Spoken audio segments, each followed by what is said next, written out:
Modena ståltagrender fås både i silvermetallic og alusink. Begge er modstandsdygtige over for korrosion.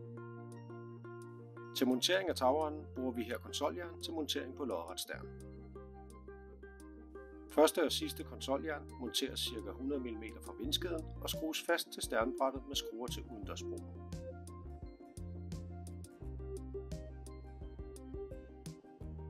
Hvis din stern ikke er lodret og f.eks. sidder i 45 grader, kan du bruge vores justerbare konsoljern. Når du har fundet vinklen, låser du blot tappen i slisserne, sådan at bunden bliver vandret i forhold til tagrenden.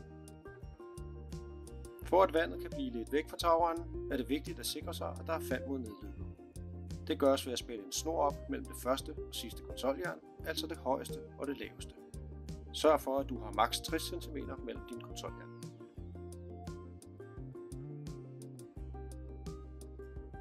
Ved montering af tudstykket markeres placeringen af nedløbsrøret på tagrenden.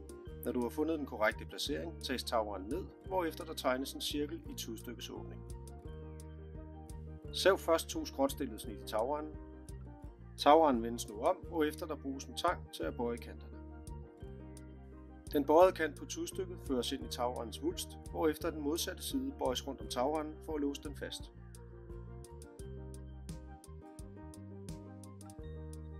Er afstanden længere end vores standardmål, bruges et eller flere samlestykker. Tagrenderne skubbes sammen, hvorefter samlestykket sættes op mod tagrendens bagkant og trykkes på plads om forkanten. Endebunden bruges til at lukke tagrenden. Den er vendbar og kan derfor bruges i begge ender. Flien brækkes af fra højre eller venstre, alt efter placeringen på tagrenden. Her bruges silikone for at endebunden hæfter og lukker tæt. Ved montering af nedløbsrøret opmåles længden mellem tudstykker og udkaster og tilskæres. Husk at tillægge de centimeter rørene bliver skubbet sammen. Nedløbsrøret monteres til væggen ved hjælp af rørholder, som monteres midt for tudstykket. Når rørholderne er skruet fast, låses de om nedløbet med en kile. Der må højst være 2 meter mellem rørholderne. Til denne montering har vi brugt en udkaster, men andre tilbehørsdele kan også bruges.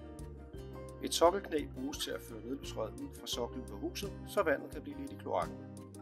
Den bruges sammen med en brøndkrave, som lukker tæt om sokkelknæet. Et andet alternativ er at bruge et skydestykke med krav. Vi henviser til vores komplette monteringsvejledning, som også viser montering af bøjninger og sokkelknæ og øvrigt tilbehør.